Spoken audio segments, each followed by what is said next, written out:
Salut la compagnie, on se retrouve pour une nouvelle vidéo. Je sais pas ce que ça va donner parce que le temps est pourri en ce moment encore. On essaye d'avancer un petit peu. Là je rattaque les maïs qu'on avait arrêté il y a une semaine. Il y a plus d'une semaine, il y a 10 jours. On est lundi. Je sais pas ce que ça va donner, ce qu'on va faire cette semaine avec le temps. Mais en tout cas c'est parti. Si vous n'êtes pas abonné, n'oubliez pas de vous abonner. Il y a beaucoup de monde qui me regarde sans s'abonner. Si vous voulez recevoir les notifications des vidéos, abonnez-vous et appuyez sur la petite cloche. Allez, c'est en route.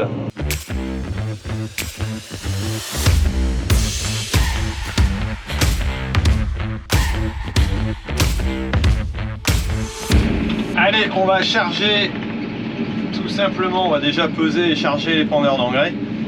Et puis après on va pouvoir aller épandre la première avec la modulation qui est prévue. Hop, allez, on va peser ça, on va aller voir ce que ça donne. Allez, début du chargement. Ah, il est pas en remplissage. Pourquoi il a bougé? C'est pas grave. Ça va pas changer grand chose au problème. Voilà, on va charger un petit peu et puis pouvoir préparer là-dessus. Alors nous voici arrivés au champ. Je vais pouvoir mettre en route tout simplement l'événement. Donc là je ferme l'événement précédent. Hop, je vais arriver. Fermer événement. Voilà. Je vais sélectionner un nouvel événement. Allez, je vais vous mettre accroché là. Accrochez-vous bien et on va voir comment ça fonctionne. Là j'essaie de ne pas avoir de reflet mais ce qui n'est pas du tout évident. Donc sélectionner un événement, hop, il va arriver. Ici je vais prendre une nouvelle parcelle. Hop. C'est pas toujours évident d'écrire avec ces trucs là.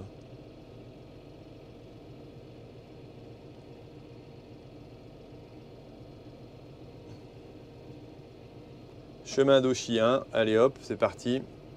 On avance, on va faire de l'ammonitrate, oui. C'est un peu long comme système. Ammonitrate, oui, je valide. Et je vais aller chercher sur ma clé les informations. Non, c'est pas comme ça que je fais. Je vais aller là, sur ce côté-là. Je vais chercher les informations. Chemin d'Auchy, hop. C'est un fichier SHP que j'utilise ici avec cette console là, mais ça dépend un peu du système que vous avez, hein. C'est adapté à plein de systèmes. Donc là voilà, j'ai mes taux, mes quantités, et là je vais pouvoir lancer dans la parcelle. Il va démarrer à cet endroit là à 144 et on va voir selon les endroits il va y avoir une modification. Donc hop, je vais commencer par le tour du champ et puis on va vite voir comment ça avance. On sent que ça part et là ça avance, on va voir, on va faire un petit zoom.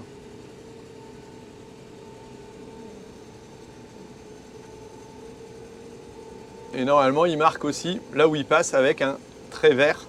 Voilà, plus ou moins dense selon les quantités. Là il est à 137 kg.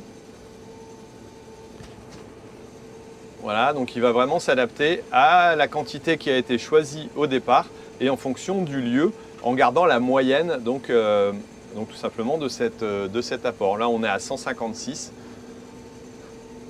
et on va voir comme ça l'évolution sur la parcelle. Et ça se retranscrit au niveau de la console ici. Voilà, là on est à 156 aussi. Donc voilà, 144 il modifie. Donc c'est cette console-ci qui vient guider celle-là avec les prescriptions qui ont été données par le logiciel juste avant.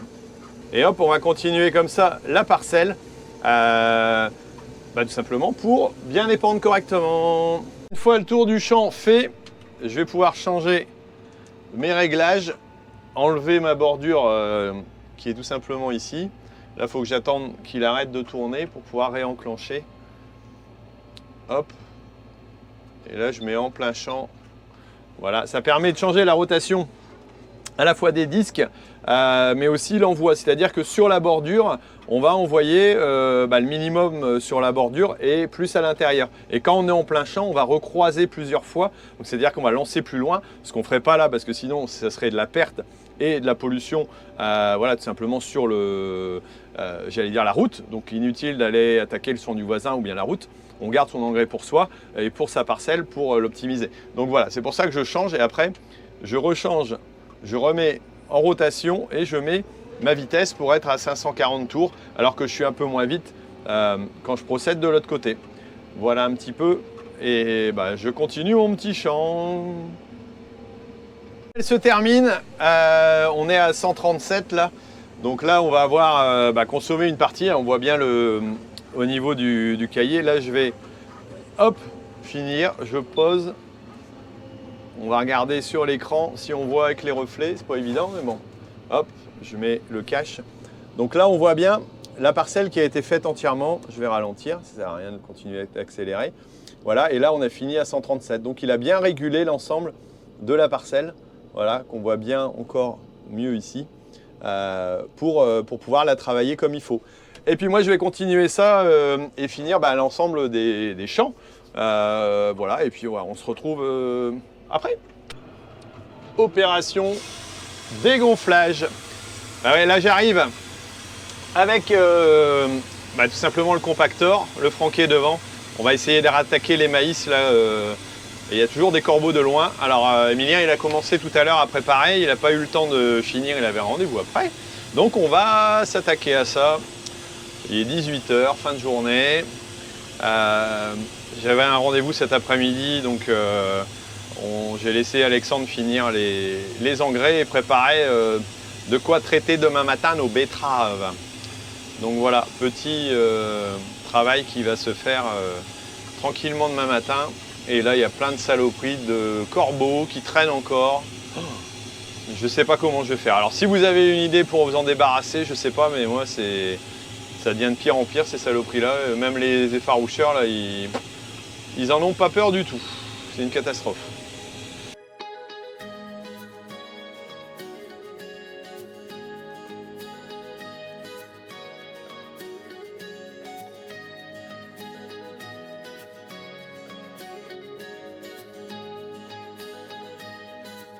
Allez, quelques réglages plus tard, on est sur quelque chose qui se travaille pas trop mal. C'est pas parfait, mais on avait les terres hyper dures ici. Heureusement qu'on a eu un peu de pluie. Là, c'était une partie qui a été tassée au niveau des poireaux. Et là, on a quelque chose de moteux, mais pour du maïs, ça va le faire. Et l'avantage, c'est qu'on a de l'humidité dans le sol, donc ça va partir. Si toutefois, nos espèces de corbeaux là nous laissent tranquilles. Voilà, on va continuer ce petit travail-là. Il est déjà eu 18 h 50 quand même. L'heure avance, mais le temps est toujours au beau fixe. Bon, l'outil est posé. Demain, Emilien va aller le reconduire. On a des gros nuages là-bas derrière. J'espère qu'on va pas se prendre une pluie. Tant que faire. Bon, allez, moi je vais préparer un petit peu de produit pour demain. Et puis on se retrouve dans le pulvé tout de suite ou dans 12 heures. Ça dépend si vous préférez attendre ou pas.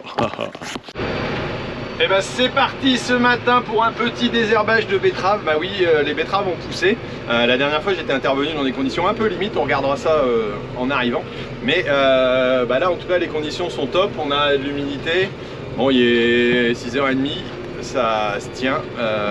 Et il faut suivre ça de près parce que sinon ça va se salir. Et on n'aura pas de sucre pour mettre dans notre café. Et le café pour le matin, c'est indispensable. Voilà, et le sucre aussi. Donc allez, on démarre ça et puis... je vous montre un petit peu les conditions de travail. Hop, petit tour dans la parcelle, on voit comment elle a été croûtée. Ça a battu énormément, mais les betteraves sont passées.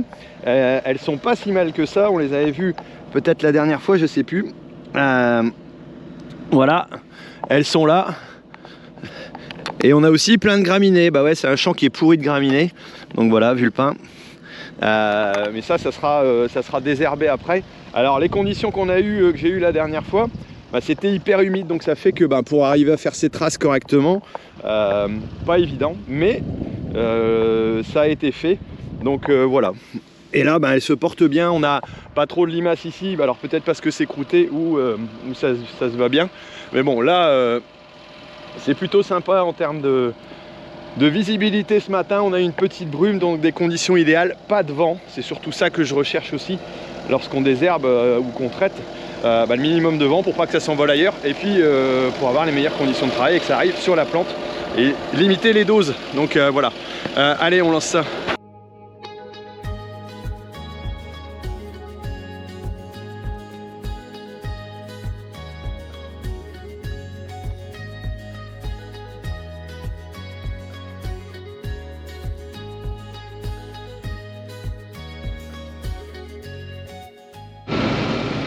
Deuxième parcelle en route. Voilà, alors ici on est un petit peu moins sale. Alors là on est juste à côté de la Cuma et on voit qu'il y a la planteuse qui est repartie. Bah ouais, ils vont enfin réussir à pouvoir continuer. Il reste 70 hectares à planter au niveau de la Cuma, dont 30 à un collègue et 20 à l'autre, je crois, si je me trompe pas. Donc il y a encore du taf. On est le combien on est le 17 mai. Donc allez, grosso modo, on a un petit mois de retard. Alors après, c'est pas encore catastrophique, hein, mais ça empiète quand même forcément sur le rendement demain, et puis l'évolution des pommes de terre si elles arrivent plus tard à l'arrachage. Encore des difficultés. Mais bon, gros nuage aujourd'hui. On voit le foin là-bas derrière. Et là, ça bip un peu parce que j'arrive à peu près à la fin de la parcelle. Allez, on va voir ce qu'on enquille après derrière. Promenons-nous dans les foins pendant que le loup y est pas. Non, c'est pas ça. Dans les bois. Ah ouais, c'est ça, c'est ça. Ici, c'est les foins. Donc, luzerne avec fétuque dactyle. Il y a relativement peu de luzerne, ce qui est bien pour moi au niveau des mélanges des chevaux. C'est plutôt sympa. Et là, on a une belle qualité. C'est Alexandre qui a fauché. On a déjà fané 2 fois. Mais c'est assez dense et le temps n'est pas à l'hyper séchage. Donc voilà, et là je viens de faire un tour avec la bêche dans le champ pour les carottes. Voilà, c'est mon champ mais qui va servir en carottes en bio pour l'équipe Biolos. Et là c'est pas folichon en termes de séchage. Voilà, comme quoi on avait prévu pour demain, pourquoi pas faire la fraise. Et je crois qu'il va falloir travailler un petit peu avant d'attaquer ça et réouvrir un peu pour que ça sèche, parce que là ça s'est refermé quand même pas mal. Donc je pense qu'on va devoir travailler ça. Eh ben oui, on est reparti sur du foin. Alors hier il a bien séché, on a eu du vent et tout. Donc là on est pas mal. Donc ça va être le travail d'après. Mais je voulais vous montrer les maïs aussi qu'on a fini de semer donc avant-hier. Là on est vendredi, le jour de la publication de la vidéo. Bah ouais, ça sort tout de suite. C'est du live. Et là on a de la chance, on a plus de corbeaux, parce qu'ils sont tous dans la parcelle là-bas. Je suis en train de préparer la rotative pour planter. Ah, au fait, tiens, si vous n'êtes pas abonné à la chaîne, il y a beaucoup de monde qui regarde la chaîne sans être abonné, faites-le. Ça permettra de faire mieux connaître l'agriculture, parce que si vous pensez que l'agriculture mérite d'être expliquée, abonnez-vous. Voilà, n'oubliez pas. Et là, ce qui est misérable, c'est que voilà, les corbeaux sont encore en train d'attaquer. Donc là, si vous avez une solution, parce que c'est quand même une espèce protégée, ces saloperies là, je sais pas comment on va faire, parce que les effaroucheurs, ouais, ça fonctionne, mais sur la parcelle c'est compliqué. On a mis un produit piquant pour éviter. On l'a même épandu dans le champ, et pour autant ils y vont. Donc ça, c'est pas évident. Donc là on va voir ça. Là je vais attaquer la rotative pour préparé à poireaux, et ça ce sera la prochaine vidéo, parce qu'on a monté un attelage et un jumelage pour la plantation pour essayer d'être mieux. Donc je pense que ça devrait être sympa à voir. Voilà, ça sera pour la prochaine vidéo. Bon allez, à tout à l'heure. Pourquoi ça fait de la musique ici moi? Je vous dis à bientôt la semaine prochaine. N'hésitez pas à mettre un like, de vous abonner comme je vous l'ai dit, si vous pensez que l'agriculture mérite d'être expliquée. Allez, ciao, bisous, à bientôt. Non mais t'y crois, celle-là, on n'arrive même pas à ouvrir la porte de ce tracteur. Bon, je vais devoir passer par la fenêtre, je crois.